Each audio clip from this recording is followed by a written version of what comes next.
Welcome to Law Talk with Peter Meyer. Hello and welcome to Law Talk with Peter Meyer. Peter provides personalized and professional representation for personal injury and wrongful death cases across Georgia, empowering injured individuals to recover financially and hold those responsible accountable. I am Kevin Rosenquist, and of course, I am joined by Peter Meyer. Peter, welcome back. Hey, Kevin. Good to see you. You too. Got a big topic here, so let's just dive right into it. We're talking about trucking accidents in Georgia, kind of a step-by-step guide on how to handle that.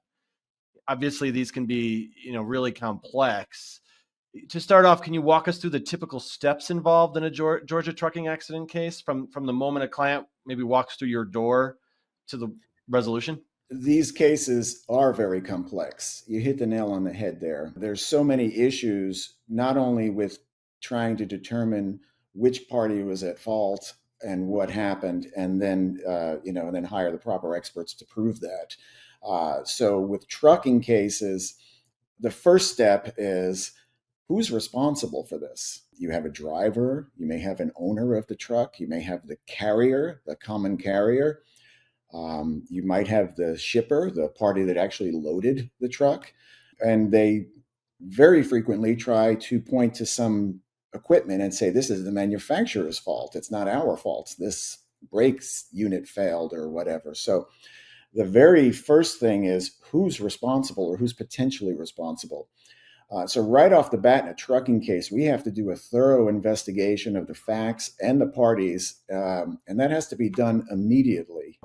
One thing we do is do an online search in what's called the SAFER system, which shows the carrier information, insurance information, accident histories, driver fitness violations for 2 years. We will send what's called a spoliation of evidence letter. It's basically a letter to the insurer and to the carrier to preserve certain evidence because things disappear. And trucking cases are very, evidence specific. So we will say preserve things such as drug and alcohol tests, daily and weekly driver's logs, maintenance and repair data for the vehicle going back, a number of days, months, or years. Driver qualification files. There's a lot of information about the driver that's in there that may be relevant. Dash cam videos and what's called ECM data, or commonly referred to as black box data on the vehicle, which records in real time speed and clutch activity and so forth. In addition, we need to do inspection of the scene and the vehicles as soon as possible. We have to photograph and measure skid marks. Take photographs and measurement of the location of vehicle debris or damage to the vehicles. So we have to hire an accident reconstructionist very early on in many cases, and certainly hire a trucking expert right away. And then we can determine which parties are responsible. After that, we can get to what our clients' damages are, help them get through their medical treatment, however we need to. And then it's only after that that you begin discussing settlement or filing suit and trying to get a judgment. You mentioned there's a lot of different players that could potentially be involved in a trucking accident. What are the most common causes of the trucking accidents that you see in Georgia? How do these factors impact the legal process as far as who do you go after? Well, there's so many potential causes, and there can be more than one cause. So the obvious ones are driver error. Were they speeding? Were they following too closely, for example? But what it also becomes an issue, they'll try to blame equipment failure, a brake failure, a tire failure. I've had cases with each one of those. And they'll try to bring the manufacturer in.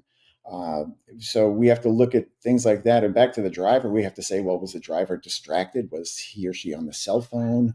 Were they fatigued by driving too long? There's logs that show how many hours they drive, and there's very specific rules and regulations as to how much a driver can be operating versus how much time they have off. So were they DUI? There's so many different potential causes, and these vehicles are incredibly complex. So the causes can be a number of things.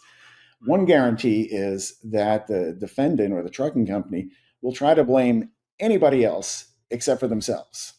So we have to do a lot of groundwork and a lot of investigation early and very thoroughly to really determine what the cause was. Yeah, I mean, obviously, a trucking accident differs from a passenger vehicle accident, in terms of just how they happen, what the damage a lot of times is. Those trucks are huge.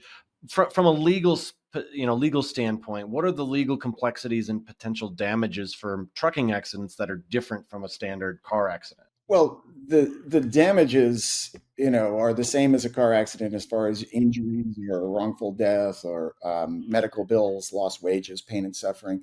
But the complexities really come when we have to prove liability. Keep in mind, we have the burden of proof. So think of it as three hurdles. We have to prove liability, meaning that somebody was negligent. And then we get on to damages and the causation of the damages being from the accident. But if we do not show liability, the client gets nothing. So we have to really front load all of our efforts on establishing liability in a complex trucking case. And that can be done a number of ways.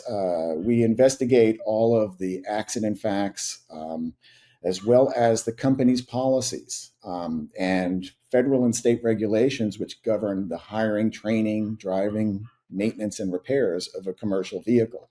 And we look for violations of any of those things to establish liability. So if they violate their own company policies, if they violate federal safety regulations or state safety regulations, that can all establish negligence. We can also have third party liability, like the shipper who loads the truck.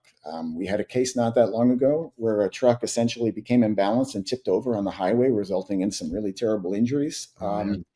And through a very detailed investigation, we found that it was improperly loaded. So in that case, we recovered not only from the trucking company, but also from the shipper that actually loaded the vehicle. So that's just one of many examples as to why a trucking accident can be very complex, and there can be so many theories of liability.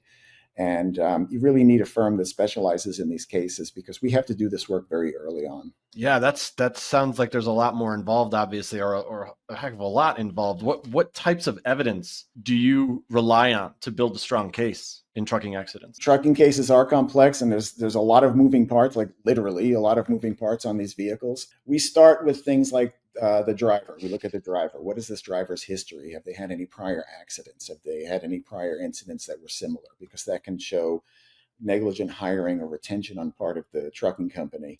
We look at company safety records and policies. Each company can be held liable for violating their own safety regulations. So when we depose the safety director of a company, that will be one line of questioning. And there's also federal regulations and state regulations, so we have to know those. Have an expert that knows those and can look for specific violations in this accident of those federal and/or state laws and regulations. And that's why certain things are really important, like the ECM, or black box as they call it. Each truck has one of these, and they record data such as speed, clutching, braking, and so forth.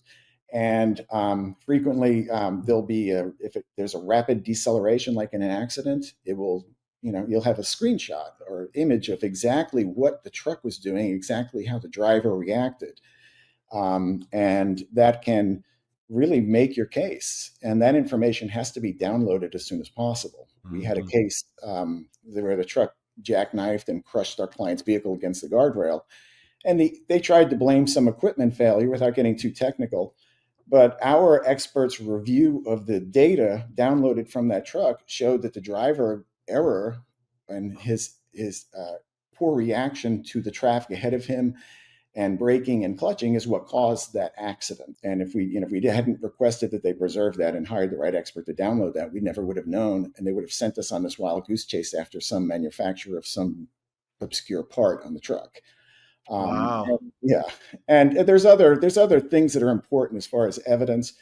There's an onboard messaging system where the driver is communicating with the company. It's frequently called the Qualcomm system. So we request that, and that has to be downloaded. I think it's sent up to a website, and we have to download that so we can see exactly what the driver is saying to dispatch and so forth. Dash cam videos are incredibly important.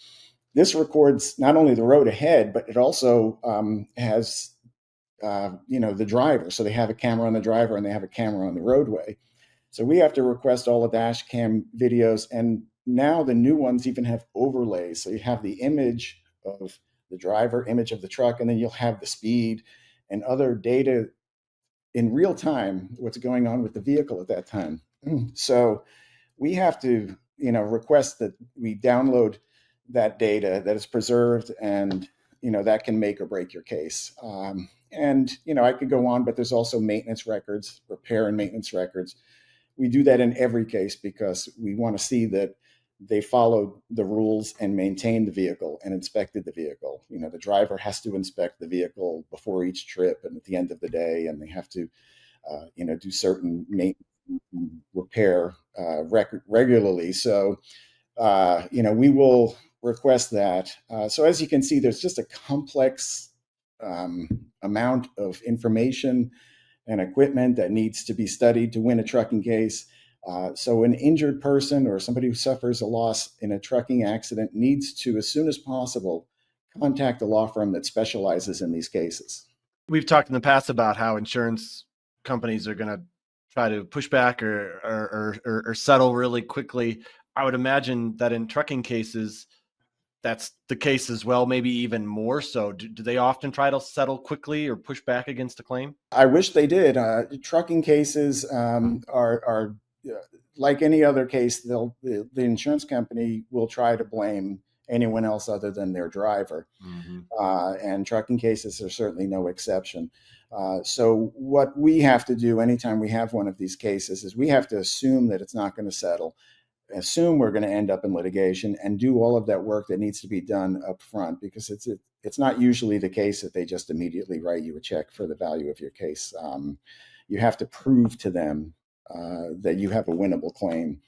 And because they're so complex, you need a firm that knows exactly what to look for and how to get it to win the case. So they won't try to offer quick settlements as much with trucking cases? No, I mean, I think quite the opposite. Most of the time, it's a more detailed process. And if you think about it, we're going to get more money from the insurance company if they know that they're going to lose a trial. So Sure. if I present them with a settlement package and say, here's everything that your driver or your company did wrong, and here's the underlying evidence, they're going to look at that and say, well, we're going to lose this before a jury, and then you'll get the maximum settlement. Mm-hmm. How does the size and weight of a commercial truck impact the severity of an accident, and how does that affect the legal proceedings that follow? Obviously, the damages can be more severe. You've got a 30 to 80,000 pound tractor trailer, coming down the highway. It can take more than the length of a football field for that vehicle to come to a full stop from the time the driver first sees traffic stopped or some other, hazard ahead of them. So this is why we see such horrific pileups and such horrific accidents involving tractor trailers. And, these are large, complex vehicles, and the evidence is sometimes physical, like the roadway evidence or the damage to the vehicles or skid marks or so forth. But very often, as I said earlier, the evidence is found in the electronic data from the vehicle, such as the ECM black box or the dash cams. Just as an example, with tractor trailers, they have these complex braking systems, and there's a brake on each tire, and the company has to inspect for leaks, damage, or constrictions, thickness of the brake lining, pressure in the brake system. Trailer brakes have to be manually adjusted, and they have to be within federal limits. So, all of this has to be inspected by an expert as soon as possible. We had a case very recently where our expert inspected the unit and determined that the brakes were fine, which the driver tried to blame something else, some type of equipment in the brakes, but they were improperly adjusted. And the driver also did not react properly to maintain control of the vehicle. So we can win these cases because we have the experience and we know what's needed to be done in order to win your case from day one. And that's why it's really important that somebody contacts a firm that handles trucking cases. What are some of the most common injuries that you see with these trucking cases? Well, we've seen everything from, minor injuries to permanent disability and wrongful death cases. Obviously, the extent of damages, is going to vary, but we do tend to see more serious injuries just because of the size of the vehicles. Yeah. But as I said earlier, we still need to prove liability in order before we even get to damages. And so if we don't win on liability, the client gets nothing, regardless of how severe the damages are. But the damages are the same as in any other case. It's medical expenses, lost wages, pain and suffering, permanent disability. Our client has our firm has won thousands of trucking cases, car accident cases, big and small, throughout the state of Georgia. And it's so important that somebody calls a firm right away after one of these accidents. What should someone do, once if they do get contacted by an insurance company, if there is a settlement on the table, if something, how do you coach people and how do you help people after the fact, after the accident? Well, it's really important that they at least get a free consultation with us or with another firm that specializes in these trucking cases before they speak to an insurance company. Because an insurance company will, for example, say they want to take a recorded interview, and they know what questions to ask to try to get something said that they can use against you later on. Or they'll ask you to sign a medical release so they can go back and get a lifetime worth of medical records that may be irrelevant to the case, but they want to find something to use against you. So you really want to, as soon as possible, consult with a law firm that specializes in these types of cases, because we know all of their tactics, all of their tricks, everything they're going to do at trial. In settlement negotiations, I always tell my clients, this is what they're going to say. We know what they're going to say before they say it, because we've handled so many of these cases. It's so important to not waive any of your rights and not give the insurance company anything they can use against you. And so consult with us right away, and we'll kind of walk you through what needs to be done. Finally, what final piece of advice would you give to anyone listening that may either have been involved in a truck accident in Georgia or know someone who is, especially if they're not really sure if they should pursue legal action or not? First, document as much as you can before the lawyers involved. Frequently, by the time we're called, the vehicles have been moved. A lot of the evidence is gone. So if you have an opportunity to take pictures at the scene, do that. Skid marks, vehicle damage. You never know which evidence is going to be important. And get treatment as soon as possible. If you're hurting, insurance companies will use anything they can against you. So if you have a gap in treatment, it's only going to hurt you. They're going to use that against you. And as I said earlier, these cases are very complex, and there's a lot of detective work and a lot of groundwork that needs to be done as soon as possible. We have to ask the trucking company to preserve certain evidence as soon as possible. So the most important thing, in addition to what I just said, is to call as soon as possible to a lawyer who specializes in these cases, so we can, do what needs to be done right away. Great advice as always. Well, thanks for tuning in to Law Talk with Peter Meyer. For more information and to connect with Peter, you can visit meyerlawfirm.net. And don't forget to subscribe to our channel. We've got lots more great content coming your way. Peter, great having you here as always. Thanks so much for your time. Thank you, Kevin. It's a pleasure. Thanks for watching. Be sure to hit that like and subscribe button and leave us a review in the comments.